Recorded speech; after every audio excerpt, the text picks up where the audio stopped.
unidos.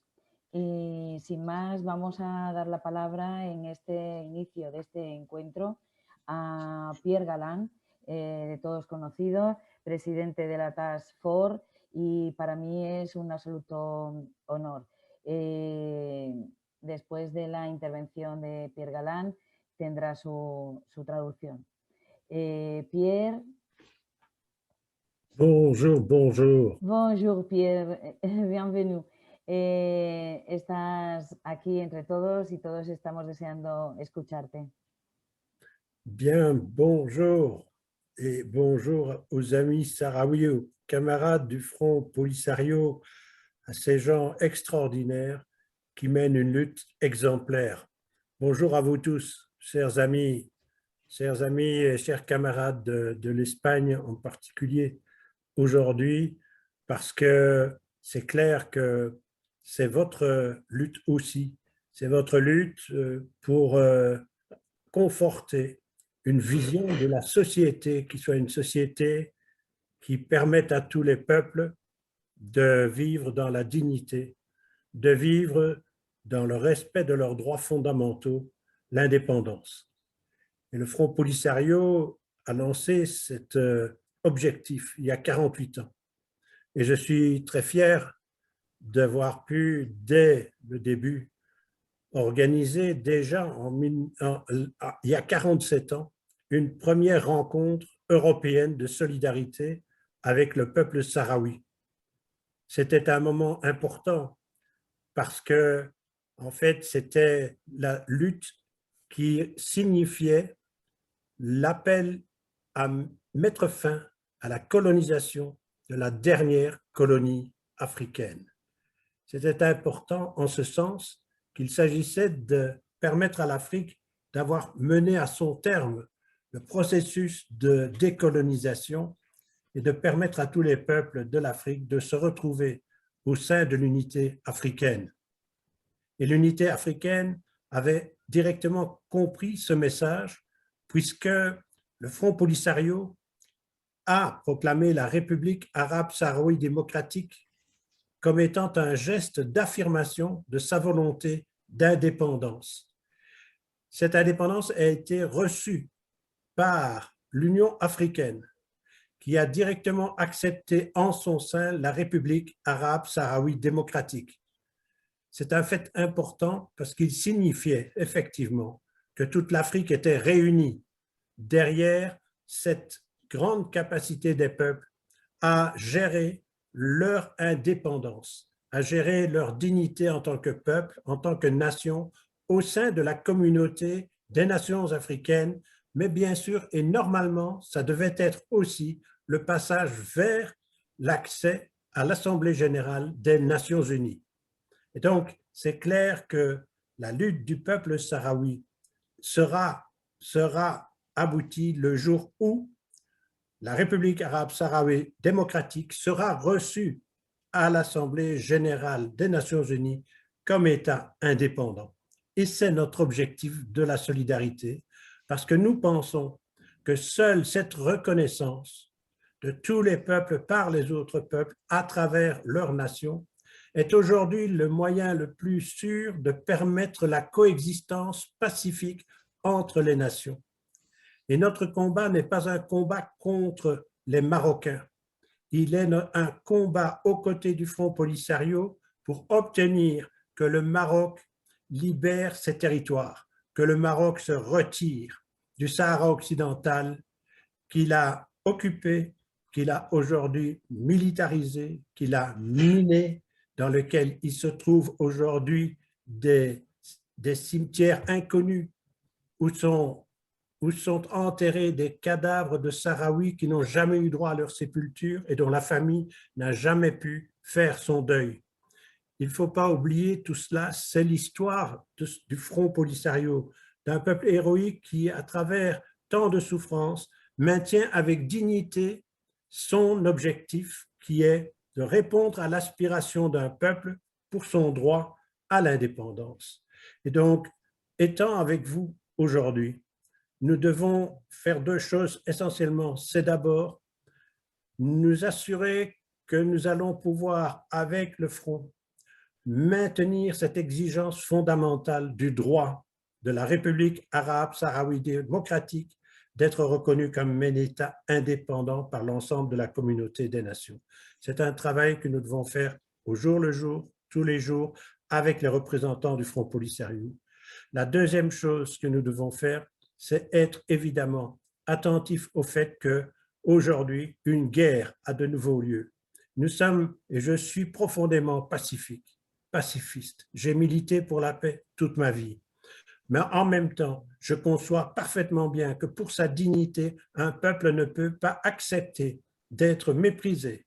Un peuple ne peut pas accepter d'être écrasé. Un peuple ne peut pas accepter d'être affamé, ne pas avoir accès à ses ressources. Un peuple ne peut pas accepter qu'une partie des leurs soit obligée d'être dans des camps de réfugiés et d'autres, une partie, se trouve dans des prisons marocaines. Tout cela, nous ne pouvons pas l'accepter avec vous, nos frères du Front Polisario. Nous ne pouvons pas l'accepter parce qu'il s'agit de votre dignité, mais il s'agit aussi de notre dignité. On ne peut pas prétendre à être démocrate, on ne peut pas prétendre d'être défenseur des droits de l'homme, on ne peut pas prétendre être défenseur du droit international et du droit humanitaire si dans le même temps, on n'est pas capable de comprendre que la solution de la question sahraoui est une étape fondamentale de la construction de ces droits, de la démocratie et de la sécurité et de la paix dans une région et dans le monde. Et aujourd'hui, en particulier, de savoir que le Front Polisario est obligé de reprendre les armes parce que les Nations Unies n'ont pas rempli leurs obligations et qu'ils n'ont pas accompli ce à quoi les Nations Unies se sont engagées, à savoir de consulter la population et de lui permettre de s'exprimer sur sa décision de la manière dont elle entendait construire son avenir. Et cela, c'est une guerre qui est en train de se passer, une guerre qui se fait dans le silence, qui se fait dans le mensonge de la part de l'occupant, qui se fait dans l'indifférence d'une grande partie de la communauté internationale. Et c'est là notre obligation aussi, cette obligation de solidarité, d'être capable d'interpeller le monde politique, d'interpeller les Nations Unies à Genève ou à New York, d'interpeller l'Union européenne, d'interpeller le Conseil de l'Europe, d'interpeller tous ceux qui ont des responsabilités dans l'occupation ou dans la complicité de cette occupation, complicité qui se fait de manière violente et visible de la part de certains comme la France, de la part de certains comme l'Espagne ou la Belgique qui livrent des armes au Maroc. Nous sommes complices de ce qui est en train de se passer et nous devons le dénoncer et le faire savoir par les moyens de communication les plus variables, le plus large possible, de sorte que le peuple sahraoui ne soit pas abandonné par ce mouvement de solidarité, abandonné dans les situations qui sont présentes. Et on ne peut pas aujourd'hui parler de la lutte d'un peuple sans dire qu'il y a effectivement aussi d'autres peuples qui sont dans cette situation. Et en particulier, c'est clair qu'aujourd'hui, on ne peut pas parler de la lutte de libération du peuple sahraoui sans avoir une pensée pour la lutte de libération du peuple palestinien, victime lui aussi d'une colonisation, d'une occupation et d'une répression. Eh bien, voilà mon message. Je tiens à dire que je suis évidemment toujours très ému de travailler avec vous, chers amis de l'Espagne, et derrière des gens aussi engagés que l'ont été depuis toujours, Meto Ageli, Carmelo, Inès et tant d'autres qui ont engagé ce combat et qui sont aujourd'hui à la tête de la solidarité internationale. C'est vous que nous suivons parce que nous savons que c'est chez vous qu'il faut que l'Espagne accepte enfin de reconnaître que les accords de Madrid sont des accords fallacieux et que la seule issue, c'est qu'ils aillent aux Nations Unies en tant que gouvernement espagnol, qu'ils aillent aux Nations Unies, comme les Portugais l'ont fait pour le Timor, et qu'ils aillent dire qu'ils reconnaissent l'indépendance du peuple sahraoui, son droit à la République arabe sahraoui démocratique. Voilà ce que je voulais vous dire. Je vous souhaite une bonne rencontre. Je ne peux pas malheureusement rester avec vous plus longtemps parce que voilà, il y a aujourd'hui l'écrasement du peuple à Gaza et je dois présider une rencontre comme celle-ci, mais avec tous ceux qui en Europe aujourd'hui milite pour essayer de faire en sorte qu'on mette fin à ce massacre des enfants palestiniens dans la prison à ciel ouvert qu'est Gaza.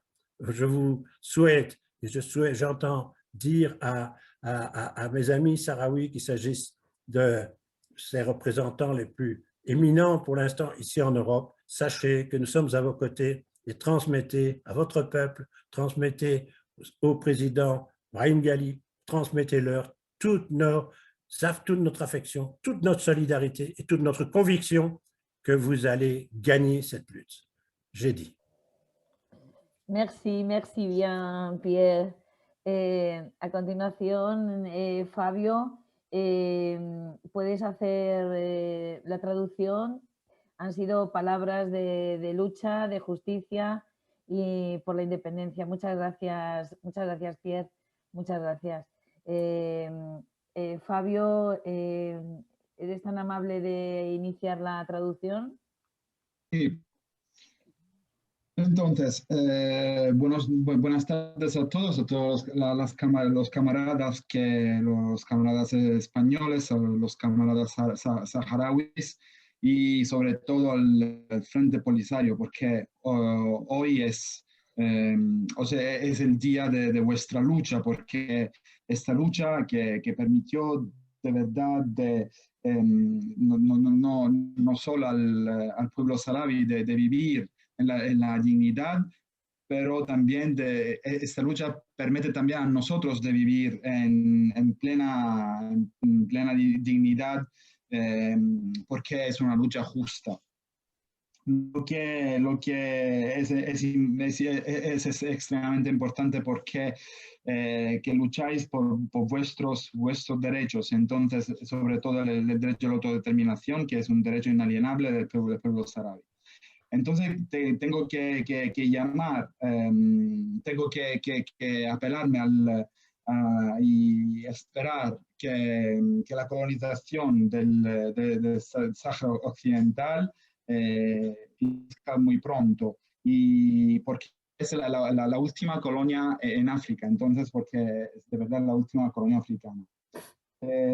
La comunidad africana que entendió este aspecto, y por esto la RAST, la República Árabe Saharaui Democrática, está en la Unión Africana. Los países africanos lo entendieron muy bueno al inicio de cuando el pueblo saharaui empezó con el Frente Polisario a reivindicar la autodeterminación.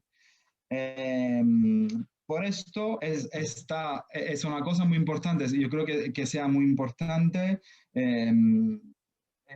intentar y preguntar lo que es la presencia de la RAST en las Naciones Unidas, en la Asamblea General de las Naciones Unidas.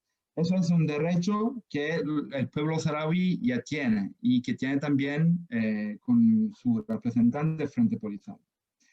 Lo que es nuestra lucha también es no es una lucha contra los marroquíes, es una lucha contra el colonialismo, es una lucha que está con el Frente Polisario. Esto porque tenemos que reivindicar el derecho inalienable a la autodeterminación. La historia del Frente Polisario es muy importante porque tiene que guardar una dignidad a esta lucha por la independencia. Por esto tenemos que luchar por lo que es por lo que la raza sea aceptada a las Naciones Unidas. Todos aquí no somos todos pacifistas, pero ahora también tenemos que reconocer que el pueblo saharaui tiene el derecho de defenderse y también de postar a lo que son los ataques militares de las autoridades marroquíes. Por esto tenemos que luchar sobre todo contra una situación que es la situación de un pueblo que está afamado, que está opreso, que está colonizado. Porque eso es es importante, es muy importante por la dignidad del pueblo saharaui, pero esto también es muy importante por la dignidad de todos los otros, por todos los otros, y nosotros también. Lo que tenemos que trabajar mucho sobre una construcción democrática del Estado saharaui y de una sociedad saharaui. Por esto tenemos que decir también que el Frente Polisario fue obligado a retomar las armas para, porque la ONU no trabajó bien, bueno, que podemos decir que casi no ha hecho nada, por lo que es la cuestión saharaui en las Naciones Unidas. Por esto tenemos que luchar con los saharauis por el futuro del pueblo saharaui y también del Frente Polisario. Tenemos que ser también muy solidarios. Tenemos que trabajar mucho y a preguntar a la ONU en Ginebra, en Nueva York, en la Unión Europea y todas las instituciones internacionales que tienen que defender el derecho inalienable del pueblo saharaui, la autodeterminación. Por lo que podemos hacer, no podemos hablar de esta lucha y que no podemos acordar, por ejemplo, todos los otros pueblos colonizados como Palestina, sobre todo en este periodo. Y todos sabemos lo que se pasa en Palestina, y entonces tenemos también que compartir esta lucha con el pueblo palestino. Entonces, quiero de verdad decir gracias a todos los camaradas españoles por el trabajo que están haciendo, por el trabajo que hicieron también hasta hoy, por el compromiso que tienen y por lo todo que es la actividad de solidaridad con el pueblo saharaui. Y por esto llamo todos los camaradas españoles a trabajar mucho sobre lo que es la sensibilización de las Naciones Unidas, y que tenemos que presionar porque tienen que reconocer la RASD como país miembro de las Naciones Unidas. Por esto, yo estoy de verdad, lo siento mucho porque tengo que quitar esta reunión ahora porque tengo la reunión con el Comité Palestino. Tengo también que compartir la lucha con el pueblo palestino. Muchas gracias y yo creo que, por favor, si podéis pasar nuestra solidaridad al presidente Ghali, el presidente Ben Ghali, y si puede decir también que va a ganar y que vamos a luchar. Gracias. Muchas gracias Fabio, por tu traducción y por esas palabras y también trasladadas. Por supuesto que nuestro saludo desde esta conferencia, presidente Brahim Ghali, deseándole pues fortaleza y salud. Y a continuación le pasamos a saludar a Ugbi Bucharaya. Es el máximo representante del Frente Polisario en Europa y ante la Unión Europea. Estamos encantados de conocer todas las razones, todos los argumentos que desarrolla en su labor. Nos hace aprender y nos hace reconocer cuál es nuestro camino. Así que estamos encantados de dar la palabra a Ugbi. Muy buenas tardes, Ugbi. Encantada. Muy buenas tardes, Heli, y muchas gracias. Pues permítame en primer lugar agradecer al movimiento de solidaridad con el pueblo saharaui en España y particularmente a CEAS, pero también a la Task Force, el haber organizado esta conferencia en coordinación con nuestra delegación central para España. Conmemorar el 48 aniversario del 20 de mayo de 1973 es en realidad la conmemoración de la lucha del pueblo saharaui y su resistencia a través de toda su historia, que estuvo desde luego marcada por sucesivas batallas y luchas contra las potencias extranjeras. Hoy, después de 48 años del inicio de la lucha armada, el 20 de mayo de 1973, y que coincide este año con la reanudación después de 30 años del alto al fuego de 1991, me gustaría en este escenario compartir con vosotros una pequeña exposición en torno a tres pequeños apartados. El primero, unas reflexiones generales sobre el 20 de mayo, 48 años después. Y luego, en segundo lugar, unas líneas generales sobre la posición actual del Frente Polisario después del 13 de noviembre del año pasado, de 2020. Y en tercer lugar, para finalizar, y como estamos en familia, pues algunas pequeñas consideraciones también sobre la actual crisis entre España y Marruecos. Sobre el primer punto, en relación con unas reflexiones generales, el 10 y el 20 de mayo son dos días indisociables que marcan a la vez el punto de inflexión más importante en la historia reciente del pueblo saharaui. El 10 de mayo se produjo la fundación simbólica y política del Polisario.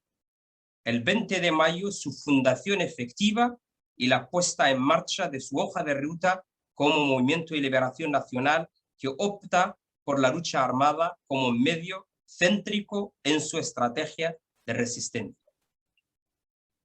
Medio estratégico lo era en los años 70 y 80 y lo es hoy también, después de 30 años del alto al fuego de 1991. En las dinámicas revolucionarias, muy a menudo se establece al principio una correlación de fuerzas a favor del opresor en detrimento del oprimido. Al final, la apuesta por la lucha armada se presenta como la única vía para revertir esta correlación de fuerzas. El reconocimiento de Marruecos a nuestro derecho a la autodeterminación en 1991, después de haberlo negado durante 17 años, era la expresión política de un resultado o de una lectura de un resultado sobre el terreno. La correlación de fuerzas cambió de lado, o al menos ya no les era del todo favorable. Hoy, 2020-2021, se reproduce casi el mismo escenario, aunque con realidades distintas. La intransigencia de Marruecos y la pasividad o incluso la imparcialidad de la comunidad internacional era la manifestación de que la correlación de fuerzas ha vuelto desafortunadamente de nuevo a favor del ocupante opresor. Nos dimos cuenta de esta tendencia desde hacía años y queríamos evitar recurrir de nuevo a la lucha armada, pero a finales de 2020 no nos quedó otro remedio a nuestro alcance para desajustar el déficit de correlación de fuerzas más que esto. Activamos, por tanto, la reseña de identidad de los movimientos de liberación nacional, que es la lucha armada como el medio legítimo y legitimado por el derecho internacional. La lucha armada no excluye en absoluto la importancia de los frentes de resistencia abiertos desde siempre. Quiere decir la consolidación del Estado saharaui como una realidad irreversible, la lucha pacífica en las zonas ocupadas, el frente diplomático y la solidaridad internacional. El resultado final del partido, de nuestra lucha nacional, se juega a base de nuestra capacidad de asegurar una sintonía constante entre los cuatro frentes. Ninguno por sí solo decidirá el resultado final.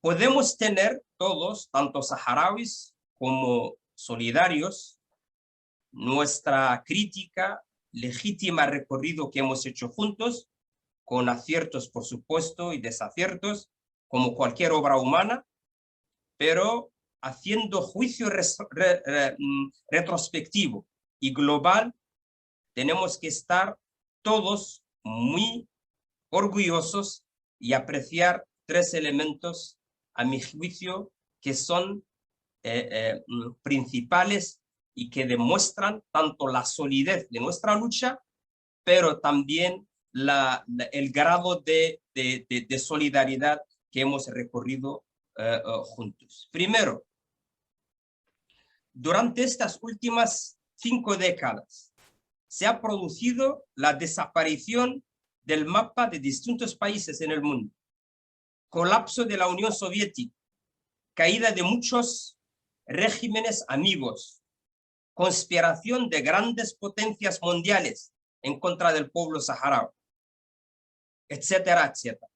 Y aún así el Frente Polisario sigue en pie, intacto, siendo el alma y el lema de la resistencia del pueblo saharaui. Esto creo que no ha sido fácil, visto lo que ha pasado en el mundo. Segundo, lo intentó España con la formación del PUNS e invirtió Marruecos mucho para disputar el estatuto de único y legítimo representante del pueblo saharaui, formando y deformando entidades y organizaciones. 48 años después, el Frente Polisario sigue siendo el movimiento de liberación nacional, único y legítimo representante del pueblo saharaui, con sus aspiraciones intactas hacia la libertad e independencia. Esto también realmente no ha sido fácil, vista la campaña que se hace y que se ha hecho a través de nuestra historia para disputarnos este estatuto jurídico y político como único representante del pueblo saharaui.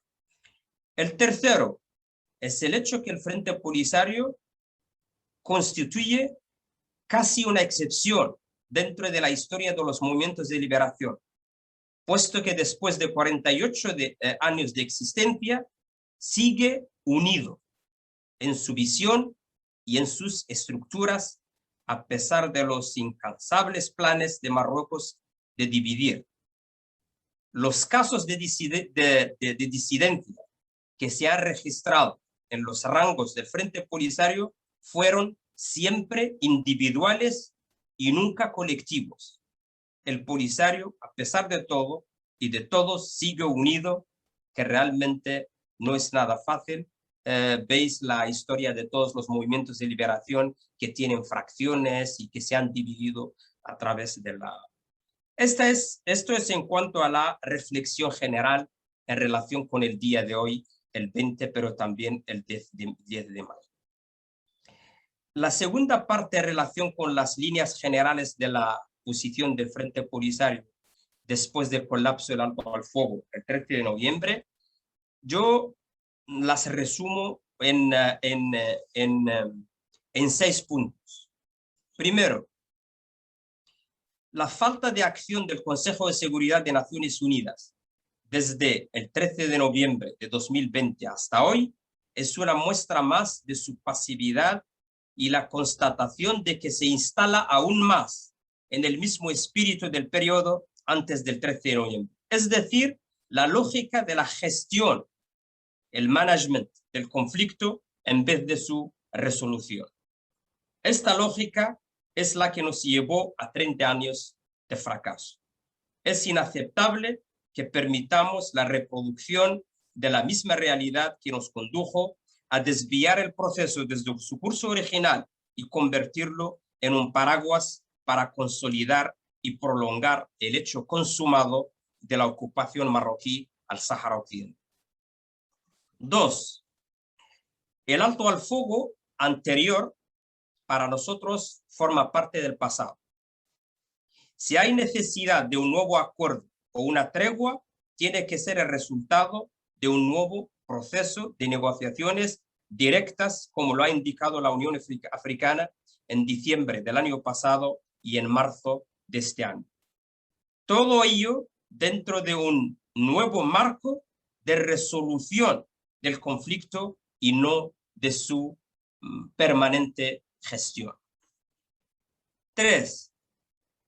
30 años de fracaso rotundo deben ser motivo suficiente para interpelar seriamente al Consejo de Seguridad para que empiece ya por hacer un ejercicio muy necesario y que se resume en, primero, estudiar con profundidad las causas del fracaso durante los 30 años. Escuchar las partes, los expertos, los antiguos mediadores y de esas consultas deducir las conclusiones necesarias para elaborar una hoja de ruta mucho más sólida con objetivo muy bien definido del proceso, calendario preciso y las garantías necesarias. 4. Después de diseñar y acordar este nuevo marco, designar a un enviado personal tendría sentido.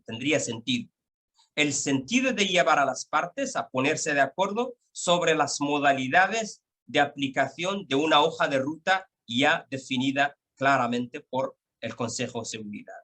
Proceder a su nombramiento ahora, en las condiciones actuales, sería una condena a un nuevo fracaso de su misión.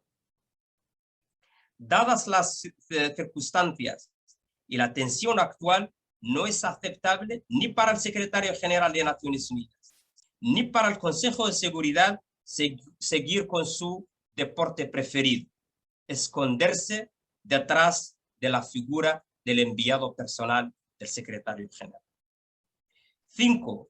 La decisión del Consejo de Paz y Seguridad de la Unión Europea representa una propuesta viable y recoge los elementos esenciales para reactivar el proceso sobre una base mucho más sólida. 6. Estamos abiertos a las negociaciones directas, pero esto no debe implicar necesariamente un alto al fuego. Esto es más o menos para resumir las líneas generales de nuestra posición actual. Y para acabar, y como os dije al principio, voy a aprovechar como estamos en familia, intercambiar un poco de consideraciones sobre la actual crisis entre Marruecos y España. Y primero, nosotros apreciamos mucho la decisión del gobierno de España de acoger a nuestro líder. 2. La presencia de Ghali en España es solamente el detonante de esta crisis. Y realmente contextualizar esto en un marco mucho más global, su presencia aquí incluso se convierte en algo anecdótico. Porque los 3 elementos principales de trasfondo de la crisis actual son la reacción del gobierno de España en relación con la declaración de Trump, que esto es la razón fundamental. Segundo, Marruecos quiere aprovechar la situación actual para anticipar o transmitir a la Unión Europea, a España, pero también a la Unión Europea, el sentido y la dimensión de su reacción en caso de que el Tribunal Europeo tome una decisión que reafirme el derecho a la autodeterminación del pueblo saharaui y su soberanía sobre sus recursos naturales. Y también, pues, se ha constatado de que el gobierno de España también, dentro de la audiencia del tribunal, ha mantenido un perfil bajo y que se limitó a reafirmar el interés de aplicar el acuerdo de pesca, pero sin ir muy lejos como ha hecho Francia, la Comisión y el Consejo de la Unión Europea. Este es el segundo elemento. Y el tercero, por supuesto, es la visita del canciller argelino, donde ha quedado claro de que hay se respira aire o ambiente nuevo, se respira una voluntad compartida entre los dos países a consolidar sus relaciones bilaterales, cosa que no sintió bien a Marruecos. Ahora, se aprovecha de la presencia de Ghali aquí para su explotación mediática, pero realmente el trasfondo son estos tres elementos, además, por supuesto, de los problemas con la delimitación de aguas con Canarias, la reclamación de Ceuta y Melilla que se declaró por parte del primer ministro marroquí y otros elementos. Pero lo de Ghali era solamente aprovechar un elemento nuevo que es en la visión global anecdótica. El Polisario, y habéis seguido, Abdullah, nuestro delegado en España, hemos guardado un perfil mediáticamente bajo, que es una decisión muy bien pensada, porque no queremos complicar las cosas ni hacer el juego a Marruecos, que lo que quiere realmente es poner nuestro líder como el foco principal de toda esta crisis. Y para finalizar, pues creemos que una vez la crisis actual pasada, dejaría una nueva configuración en cuanto a las relaciones bilaterales que conocemos tradicionalmente entre España y Marruecos y que esperemos que sería mucho más favorable. Es decir, una configuración que permita a España de saldar su deuda histórica con sí misma, con el pueblo saharaui y con la justicia. Y con eso acabo y muchas gracias. Pues muchas gracias, Ubi, como siempre, tus mensajes tan claros, tus líneas de acción pues concretas y la verdad que para todos es estupendo tener esta claridad de geopolítica para después, para toda nuestra acción. Esta es una conferencia, como todos sabéis, que está convocada por la Task Force, organizada por CEAS. Y a continuación, pues después de dar las gracias a Ubi, vamos a pasarle la palabra a Carmelo Ramírez, por todos conocidos, y como representación pues, de la Task Force aquí en España. Carmelo, cuando quieras. Buenas tardes a todas y a todos. Un saludo a todos los participantes en esta conferencia internacional en que conmemoramos el 48 aniversario del inicio de la lucha del Frente Polisario por la independencia del Sáhara Occidental. Un saludo también a todos los miembros del Frente Polisario y a todo el pueblo saharaui y de manera muy especial al presidente Brahim Ghali, al que deseamos una pronta recuperación.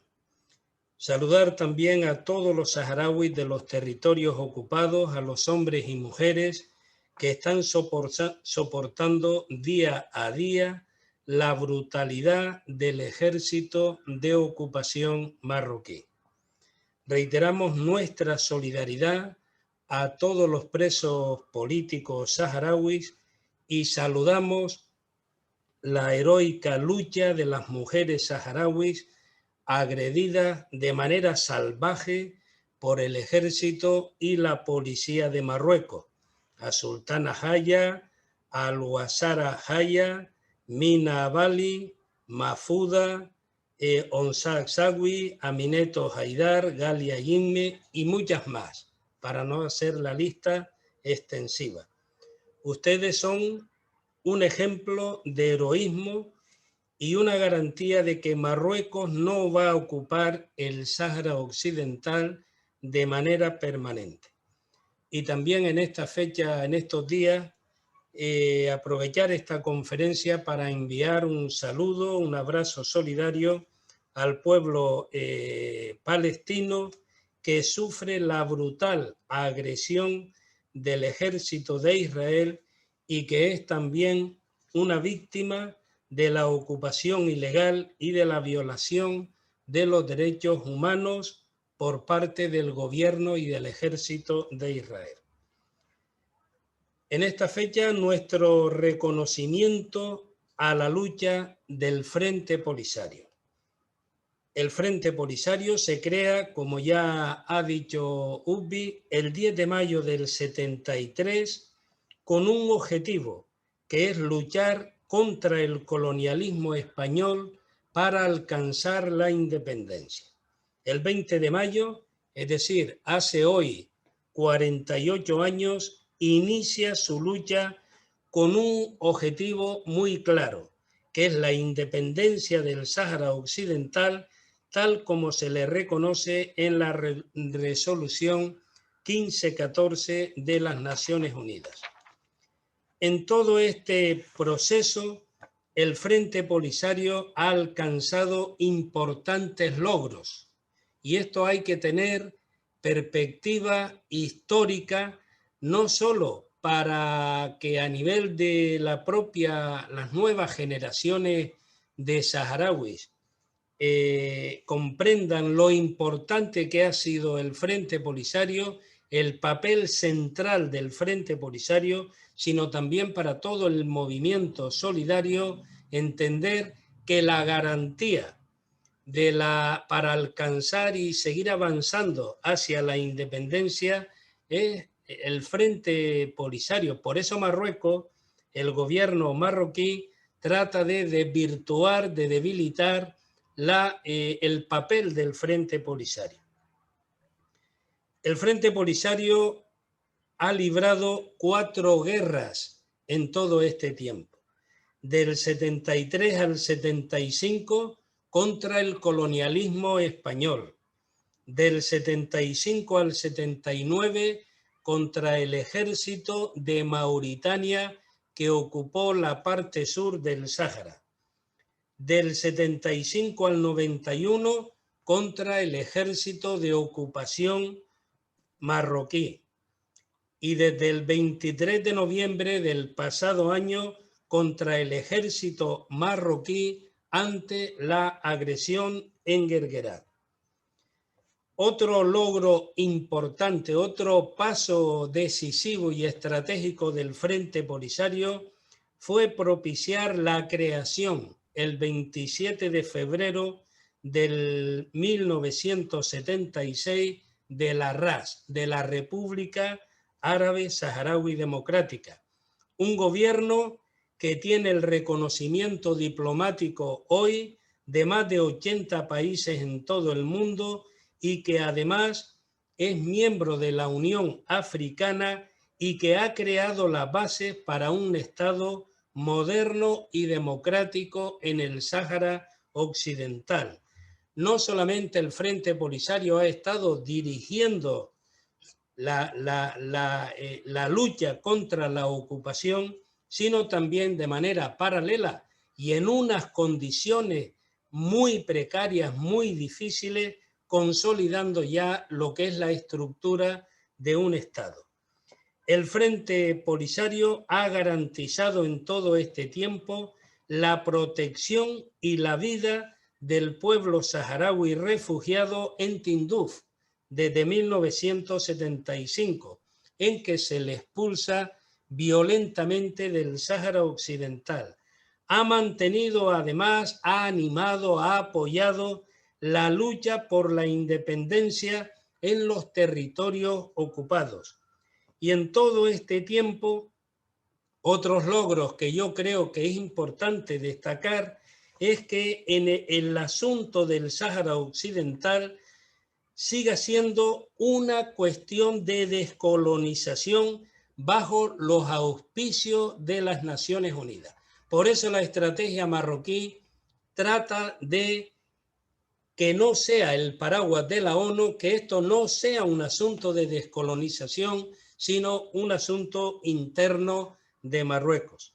Y además se ha logrado con toda la estrategia diplomática que ningún país reconozca la soberanía marroquí del Sáhara Occidental, salvo la ilegal declaración unilateral del anterior presidente de los Estados Unidos, que además no tiene valor jurídico alguno, y que el que la Unión Europea y el gobierno de España no siguiera la senda trazada por el anterior presidente norteamericano es una de las causas que hoy es necesario tener en cuenta para entender este conflicto de Marruecos con Alemania, con el gobierno de España y además también con el conjunto de la Unión Europea.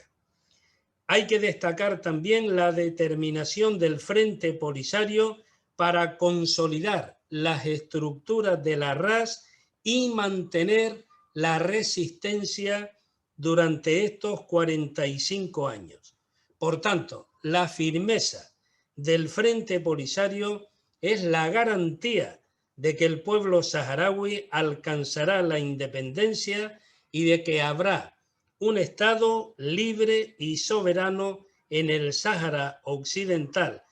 Y además es la garantía de la unidad de todo el pueblo saharaui, que además ha logrado hacer fracasar todas las maniobras del gobierno de Marruecos para dividir al pueblo saharaui y colocar otros interlocutores que aceptaran la soberanía marroquí. Después de 45 años de ocupación militar en el Sáhara, el gobierno de Marruecos sigue incumpliendo todos los acuerdos para lograr una solución pacífica y duradera. Bloquea las resoluciones de la ONU, viola sistemáticamente los derechos humanos de la población saharaui en los territorios ocupados, con una especial brutalidad en Bojador y en El Ayun. Encarcela y tortura a los activistas saharauis defensores de los derechos humanos, de manera especial a las mujeres. Algunos son condenados a cadenas perpetuas. Expolia además de manera ilegal los recursos del Sáhara Occidental, como la pesca, los minerales o los fosfatos. Y esta es otra de las claves que hay que tener en cuenta en este conflicto que ya Ubbi planteó, porque dentro de poquito tiempo va a ser la sentencia del Tribunal de Justicia Europeo, y que seguramente ahí sí que se va a crear un conflicto con una naturaleza diferente y que no está en cohesión con los intereses marroquíes. Bloquea además la celebración del referéndum de autodeterminación para poner fin a la ocupación de la última de las colonias africanas. Marruecos trata de romper la representatividad del Frente Polisario con campañas difamatorias y apoyando a organizaciones de saharauis traidores y vendidos y pagados, financiados por el gobierno de Marruecos. Algunas directamente y otras de manera indirecta, donde juegan mucho algunos dirigentes españoles del pasado, algunas empresas y algunos servicios de información de Francia y de España. El gobierno de Marruecos utiliza además el chantaje de la migración para presionar al gobierno de España y a la Unión Europea en el reconocimiento de no solo ya, además de la soberanía marroquí del territorio, sino también del statu quo actual, de una ocupación de facto. Eso forma parte también de la estrategia marroquí. Y todo esto lo viene haciendo durante estos 45 años con la complicidad de la ONU, de la Unión Europea, de los gobiernos de Francia y de España, y en estas últimas fechas con el papel cómplice del anterior presidente de los Estados Unidos, a cambio de que el gobierno de Marruecos apoyara la ilegal ocupación del territorio palestino por el gobierno de Israel. Esto también es un factor que explica, es un elemento de tensión en relación a la política de la Unión Europea en Oriente Medio, que no es precisamente apoyar unilateralmente la ocupación de Israel. Esta situación se rompe el pasado mes de noviembre, en que el ejército de Marruecos rompe unilateralmente el alto el fuego y ataca una manifestación pacífica de civiles saharauis en el Guerguerat, provocando a partir de ahí un estado de guerra. Y esto configura en todo el territorio que va a afectar a toda la región del Magreb. Esto también es un elemento nuevo que a nivel del movimiento solidario tenemos que considerar de manera estratégica a la hora de responder con nuestras acciones para acertar en toda esta cuestión. Este estado de guerra lleva la inestabilidad a toda la zona, teniendo en cuenta además su cercanía al Sahel, una zona caliente geoestratégicamente donde operan grupos terroristas. En los campamentos de refugiados, donde viven más de 200.000 personas en una zona durísima y en unas condiciones incompatibles con la vida, el gobierno saharaui ha ido desarrollando la organización y las instituciones propias de un Estado moderno. Esto también es un logro importantísimo que se debe a la clarividencia estratégica del Frente Polisario. Un parlamento elegido por la población, un gobierno con un presidente y los diversos ministerios, unas instituciones locales, provinciales, y en toda esta estructura ha jugado y sigue jugando un papel de enorme protagonismo los profesionales sanitarios, los profesionales educativos y los profesionales, los técnicos de las diversas áreas que hoy configuran el Estado saharaui. Pero de manera especial hay que destacar el papel de la mujer, el papel de los jóvenes que se van incorporando a las tareas de responsabilidad en las instituciones.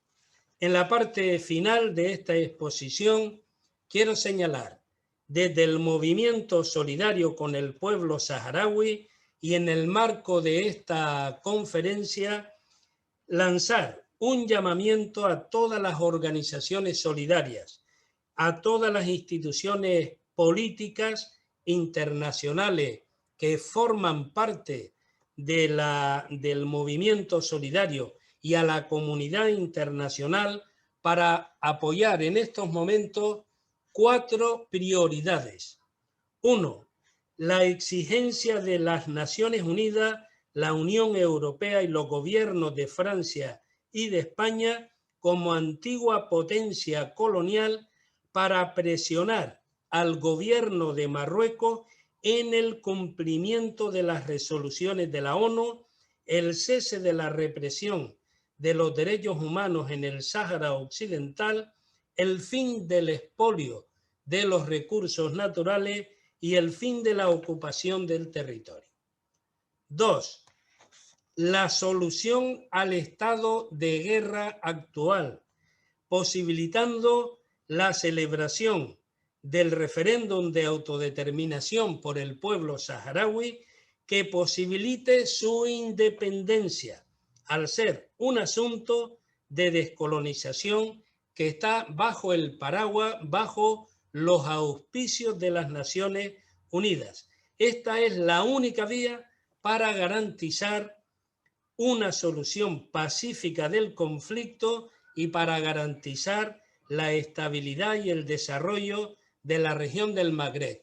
UBI en la intervención anterior ya ha planteado que hay un nuevo marco, que no se trata de elegir por parte de Naciones Unidas un enviado personal para gestionar el conflicto. Hay que determinar el nuevo marco y después tiene sentido, tal como lo ha explicado él, la elección de una persona que ya tenga el camino, la hoja de ruta trazada. 3.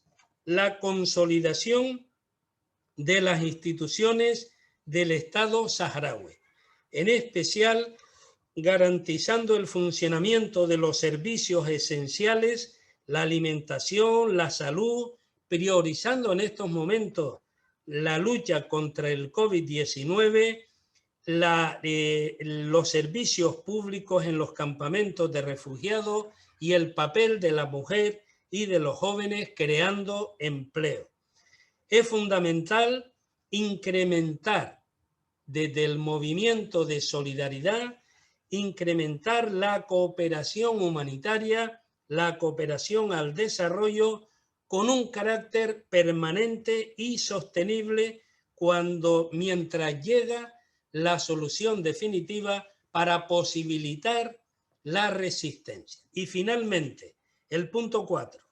Desde esta conferencia hacemos un llamamiento para la movilización de la opinión pública internacional en favor de la causa saharaui, para presionar al gobierno de Marruecos y que ponga en libertad a los presos políticos saharauis, defensores de los derechos humanos y el cese de la brutal represión de los derechos humanos en los territorios ocupados.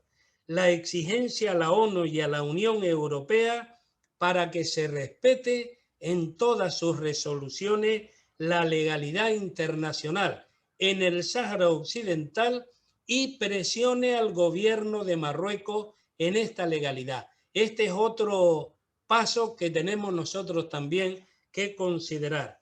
Hay que multiplicar desde el momento que se pueda la visita de observadores internacionales a los territorios ocupados. Hay que poner fin, en definitiva, a 45 años de expolio, de injusticia, de sufrimiento, de violencia y de terror. Es inaplazable que el pueblo saharaui regrese al territorio que le pertenece y que viva en paz y en libertad y que en ese territorio consolide un Estado independiente y democrático. Reiteramos el reconocimiento, el respeto al Frente Polisario, a la RAS y a todo el pueblo saharaui por esta lucha heroica que ya dura más de 48 años para alcanzar la independencia del Sáhara Occidental y vivir en un territorio en paz, con libertad, con dignidad. La independencia del Sáhara Occidental es la garantía para la estabilidad, el desarrollo y la cooperación pacífica en todo el Magreb. Y en esta dirección, el papel del Frente Polisario es hoy más necesario que nunca. Gracias. Muchas gracias Carmelo.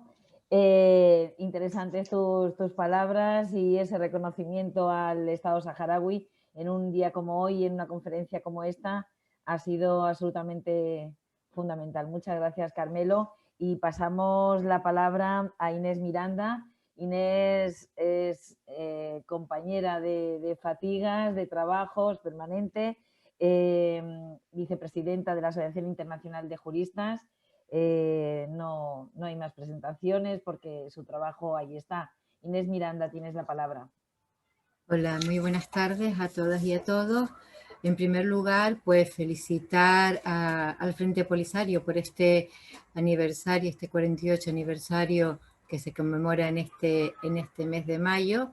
Y además recordar que es un mes que siempre es muy convulso en cuanto a acciones, ya no solo a nivel internacional, sino en los territorios ocupados, donde todos los y las activistas ponen la carne en el asador, saliendo a la calle de una forma todavía más contundente que lo que lo van haciendo al resto del año. Desearle, por supuesto, una pronta y buena recuperación al presidente de la RAJ y secretario del Frente Polisario, a Brahim Ghali, y que pronto podamos verlo circular con salud. Y por supuesto, tanto a la Task Force como a SEAS, agradecerles y felicitarles por la organización de este acto, por todo el trabajo de conciencia y de formación y contundente que vienen realizando durante todo el tiempo, y agradecer en nombre de los juristas y en el mío propio este espacio para poder estar hoy aquí y hablar. A nosotros se nos ha pedido que hagamos un pequeño análisis, más que análisis, una reflexión sobre, desde el ámbito, desde la perspectiva jurídica de estos últimos 48 años, y centrándome, o por lo menos así lo he entendido yo, en lo que acontece, ha acontecido y se espera en los territorios ocupados que ya ha ido siendo señalado. En primer lugar, yo haré una rápida mirada con su significancia o traducción jurídica. En primer lugar, hay que partir de que estamos hablando que el Sáhara Occidental es un territorio no autónomo en proceso de descolonización. Y eso que tanto repetimos y tanto no sabemos tiene muchísimas connotaciones. En primer lugar, determinar que la potencia administradora del Sáhara Occidental es España. España ha querido desentenderse, como todos sabemos, en el año 75-76, con la marcha y la posterior carta que envió a la Asamblea General diciendo que ya no se ocupaba de este territorio porque desde su perspectiva unilateral concluía su papel de administración de esta colonia suya, y se da por desentendido con aquello de los 2 años que da de plazos para la opción. Pero España se ha olvidado de un dato fundamental, y es que para que una potencia administradora de una colonia pueda entenderse desentendida de ella, tienen que darse 2 requisitos fundamentales. Uno es que esa colonia haya alcanzado la independencia a través de un movimiento revolucionario como es el que nos ocupa, a través de un referéndum, pero que desde luego sea independiente. O bien que ese rechazo a ejercer de potencia administradora, que no cabe en derecho internacional, una vez valorada y aceptada por la Asamblea General, fuera así votada, y entonces la Asamblea General exima a la potencia administradora, a España, de esa responsabilidad. Y esto no ha sucedido en la vida. Por lo tanto, España sigue siendo la potencia administradora y Marruecos sigue siendo una potencia ocupante por la fuerza del territorio, y así la denomina y la llama en más de una ocasión Naciones Unidas. Esto, que tiene una gran trascendencia, implica que desde el primer momento, de forma violenta, ha sido la actuación de Marruecos con el Sáhara Occidental, desatando la guerra que ya conocemos y en la que no voy a entrar, y desatando una política de agresión permanente con la población que vive en los territorios ocupados. Políticas de acción y de tortura permanente.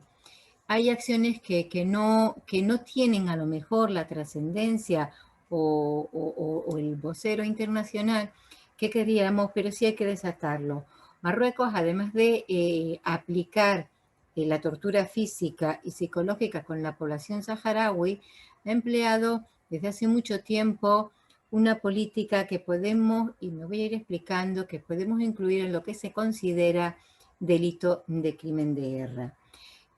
a este territorio no autónomo en proceso de descolonización le es de estricta aplicación el derecho humanitario y con ello los convenios de Ginebra y sus pactos correspondientes. Marruecos, desatendiendo todo ello, ha aplicado desde el primer momento una política de invasión de población colona en el territorio del Sáhara Occidental, consiguiendo alterar la población autóctona, la población saharaui y no la población del Sáhara, como veremos que de forma intencionada utiliza pues muchos países de la comunidad internacional e incluso la Unión Europea. Esta alteración del territorio, de la población del territorio del Sáhara Occidental, pues tenía un objetivo claro, entre otras cuestiones, además de dispersar o intentar diluir los objetivos y la labor de la población del territorio, del pueblo saharaui, pues también el poderles incluir en las reiteradas luchas e impugnaciones que hemos visto a lo largo de todo este tiempo del censo para el referéndum, de aquel censo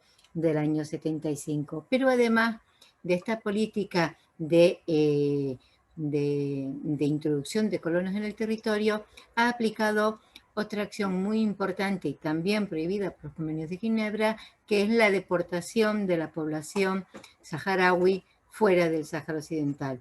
Ejemplos tenemos muchísimos: población tanto joven que ha mandado a estudiar al norte, población que ha deportado a Marruecos, impidiéndole el acceso al territorio del Sáhara Occidental, y ahora mismo pues me viene a la cabeza pues Hassan Adouihi, que ha sido deportado del Aaiún a Bujador, prohibiéndole trabajar en el Aaiún precisamente por sus acciones reivindicativas y por su activismo político.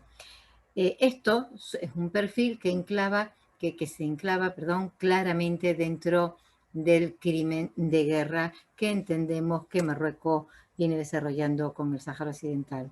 Otra acción importante que Marruecos, dentro de su represión, ha venido realizando con la población saharaui es la política de, yo no sé si llamarla política de juicio, o la utilización de la Administración de Justicia marroquí como elemento de represión contra la población saharaui.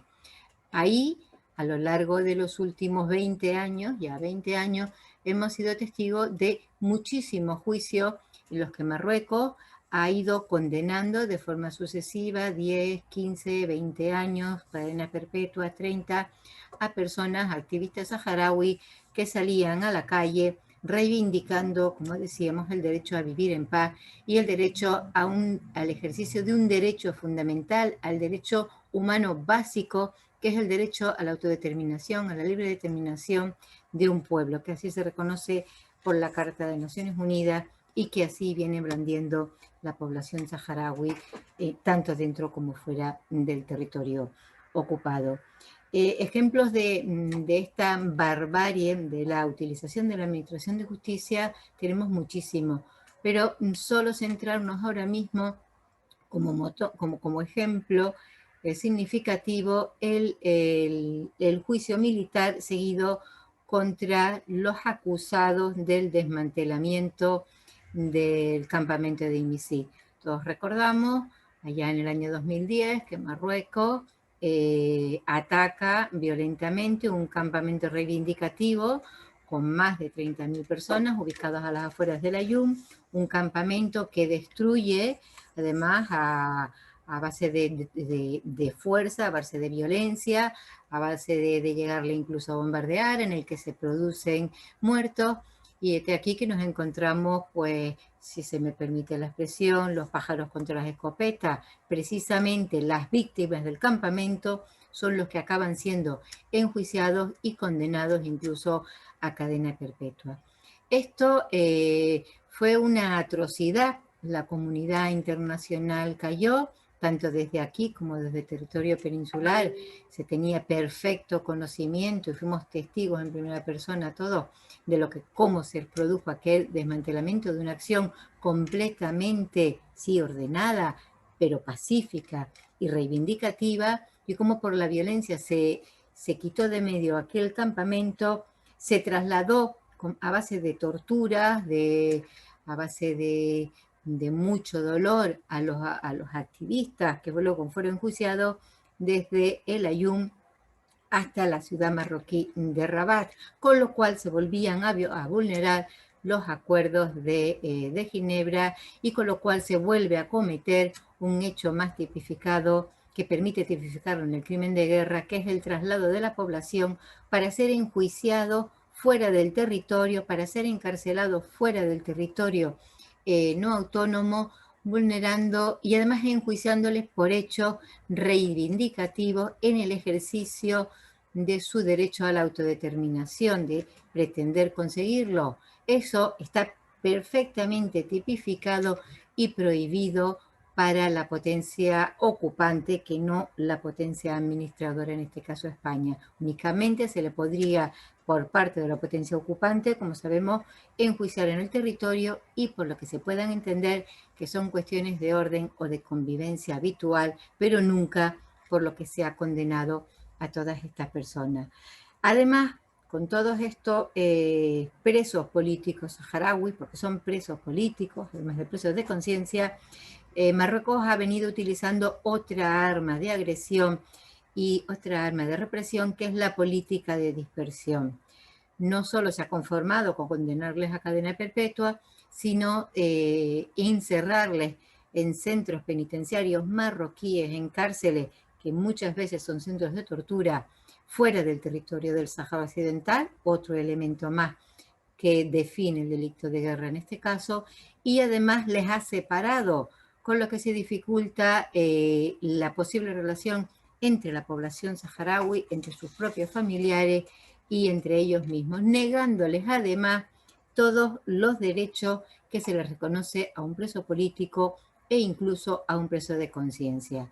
Por lo tanto, la represión y la subyugación llega a ser incluso dentro de la propia prisión, y hablo ahora mismo pues, de 9 personas que están condenados a cadena perpetua. Pero estas acciones no van solas. También necesitan en muchos casos de la colaboración de gobiernos anteriores.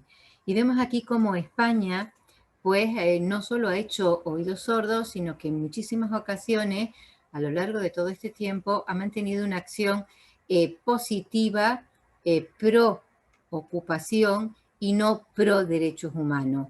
En ningún momento, a pesar de reclamárselo por activa y por pasiva, no solo los colectivos solidarios, sino también los colectivos jurídicos de juristas, España nunca condenó el desmantelamiento de IMISIC, España no llegó a condenar nunca la deportación de Aminatu Haidar, haciendo una gestión, como todos sabemos, bastante infructuosa, y además de haber participado necesariamente como colaborador con Marruecos en esta deportación, ofreciendo territorio español, en aquel caso territorio canario, para acoger a Aminatu en aquella deportación, sino que además también ha participado activamente en elementos como, y algo que es completamente incomprensible en derecho internacional, en armar a la potencia ocupante de su colonia para luchar contra el pueblo saharaui.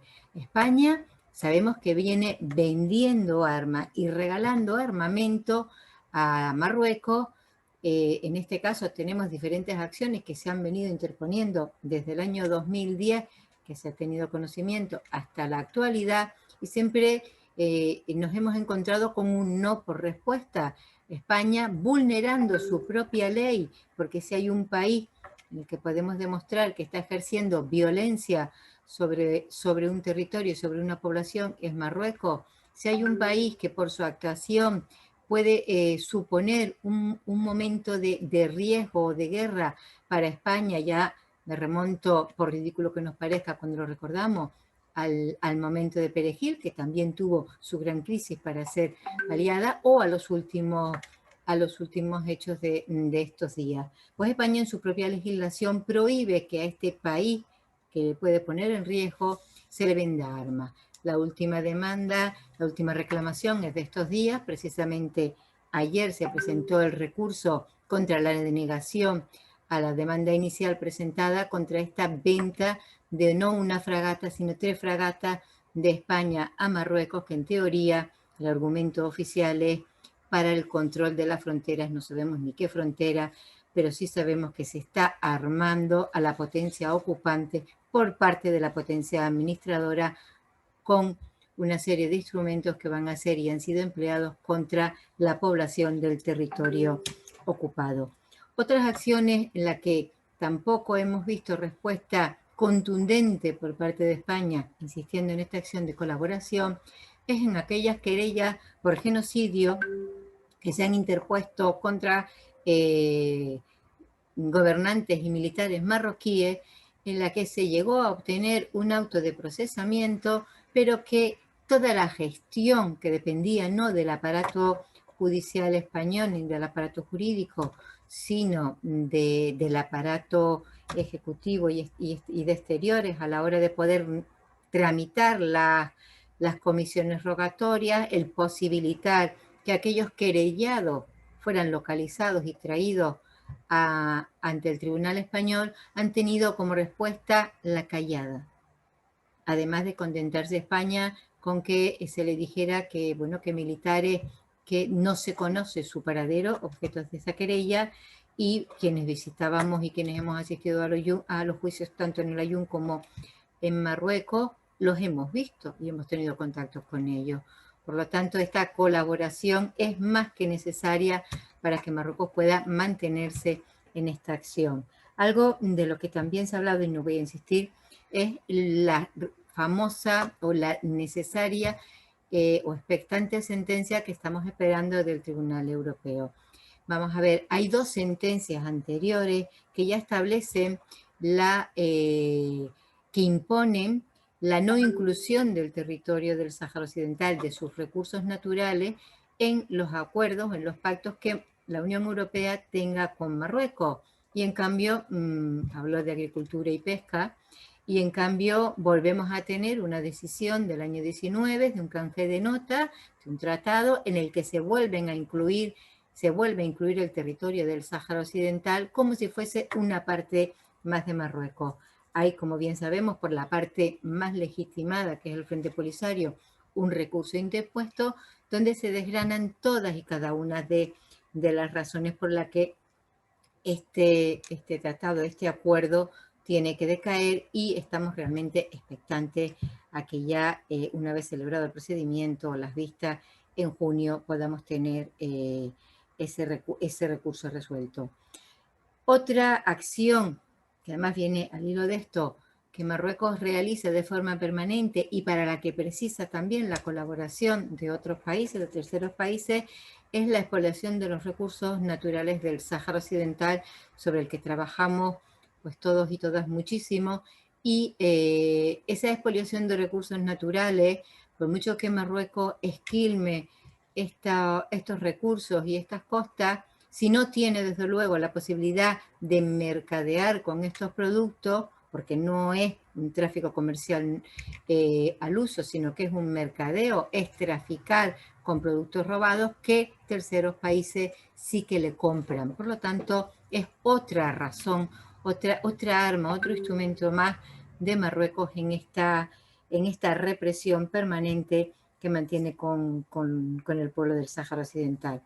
Y para ir concluyendo, nos someteremos luego al debate, resaltar la política de agresión permanente, como decía al principio, desde el año 75 que ocupa el territorio y de forma gráfica con la población del territorio no autónomo. En estos días tenemos como claro ejemplo, y además si nos sirve como referencia de lo que Marruecos está haciendo con toda la población y ensañándose de una forma muy especial a Sultana Hayat, a su hermana Amina en el Aaiún, a Hassan Adouche que citaba antes, a Laxen en el Aaiún, etcétera, etcétera.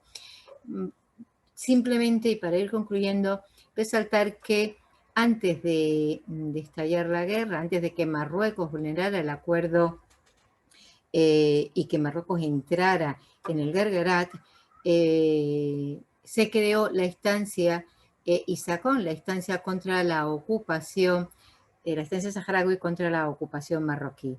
Y ha habido una persecución permanente desde su constitución, que como sabemos preside Aminetou Haidar y que Sultana es miembro de su buró ejecutivo. Ha habido una persecución a cada uno de sus miembros de la ejecutiva de una forma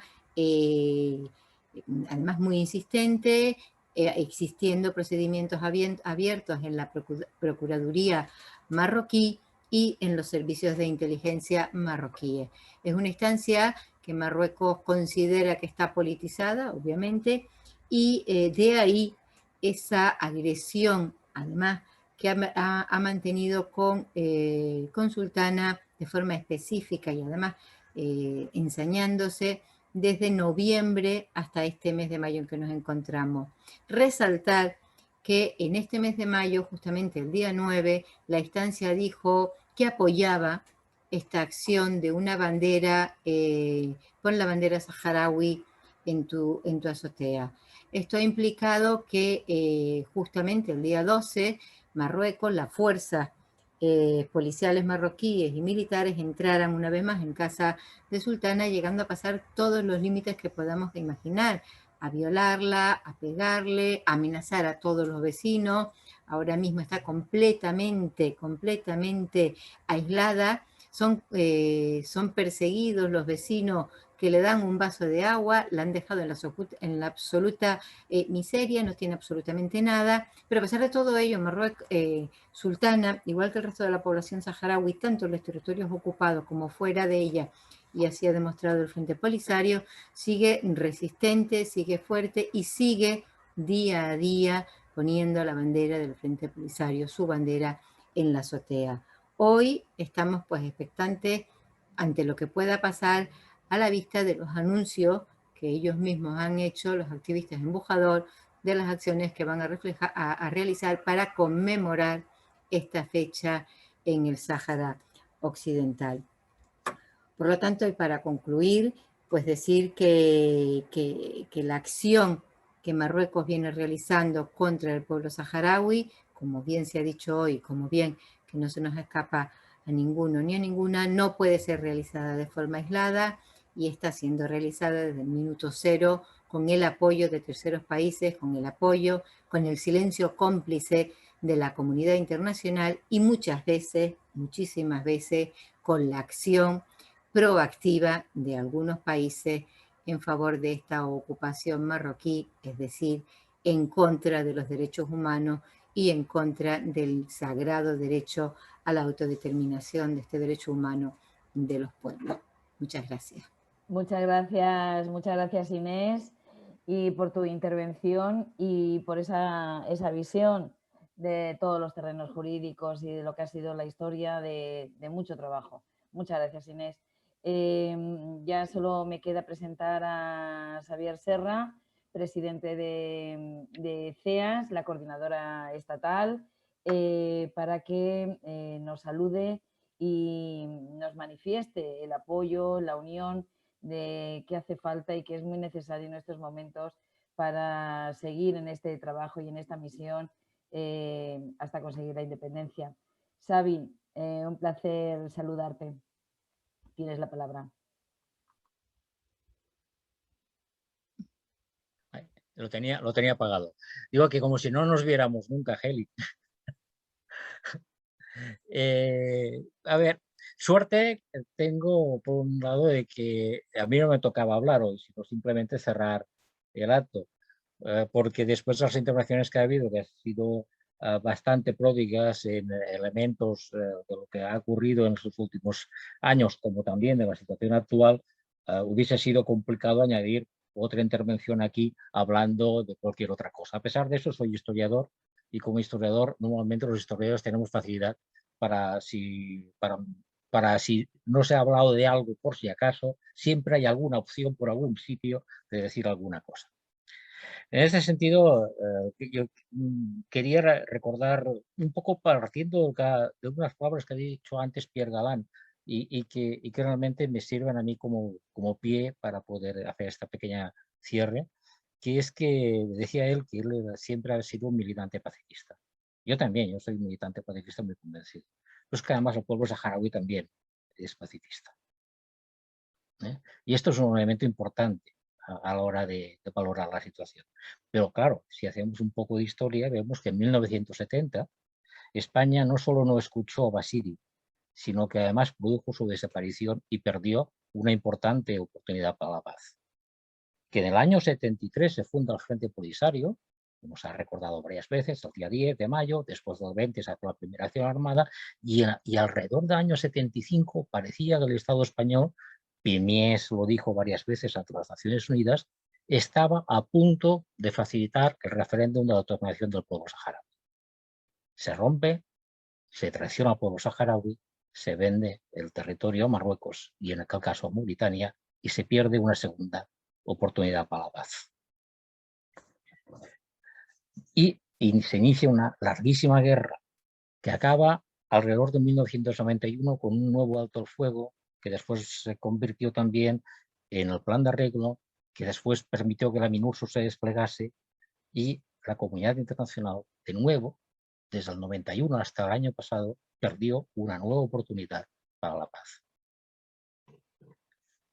Por lo tanto, en 2020, después de la inoperancia absoluta y la competencia de las Naciones Unidas y de la comunidad internacional, el Frente Polisario respondió a las continuas provocaciones del ocupante marroquí. Provocaciones del estilo de lo que hemos visto estos días en Ceuta. Esto es la forma habitual de la diplomacia marroquí. El chantaje, la presión, no las vías tradicionales de la diplomacia, sino el intentar por la fuerza que los otros vengan a sus posiciones. Es inconcebible desde el punto de vista de la normativa y de la comunidad internacional que alguien pueda protestar porque un país soberanamente tome la decisión que quiera, de la manera que lo hace Marruecos para condicionar no solo las posiciones, en este caso del Estado español, pero también de la Unión Europea, sino incluso de los tribunales internacionales. Quisiera hacer un llamamiento a todos, aquellos que son solidarios con el pueblo saharaui, pero también más allá, a todos los que sois y son solidarios y partidarios y activistas de los derechos humanos, pero también a los de los derechos de los pueblos y a los hombres y mujeres dignos, a todos ellos que se unan en la lucha por la libertad del pueblo saharaui, que es también la lucha por la libertad de todos los pueblos y también es la lucha por nuestra libertad. Quería acabar dando las gracias a Pierre Galán, a Uri Bachir, a Inés Miranda y a Carmelo Ramírez por sus intervenciones, a Heli, a Albert, a Fabio y a todos los que han hecho posible esta conferencia, cada uno desde un ángulo diferente, y a todos los que habéis seguido esta conferencia y animaros a participar en este combate por las libertades, especialmente en la primera oportunidad que hay, que es la participación en las marchas por la libertad convocadas en los roles del Estado español y que tendrá su finalidad el próximo 18 y 19 de junio en Madrid. Allá os esperamos, seguro que vamos a combatir juntos, seguro que vamos a conseguir más pronto que tarde la libertad del Sáhara, la libertad de otros pueblos que también están en lucha. Se ha citado el pueblo palestino en este caso, pero hay otros países alrededor del mundo, naciones que están en una situación parecida y que con ello también ganaremos un poco más de nuestra libertad. A todos y a todas, muchas gracias. Como se nos ha hecho un poco tarde, va a ser complicado o difícil, tampoco ha habido ninguna pregunta que haya habido por el chat, por lo tanto, si os parece bien y nadie envía una pregunta inmediata, cerraremos aquí esta conferencia. Pues muy bien, muchas gracias Xavi, y insistimos en lo que ha sido el lema, Frente Polisario, 48 años caminando hacia la libertad.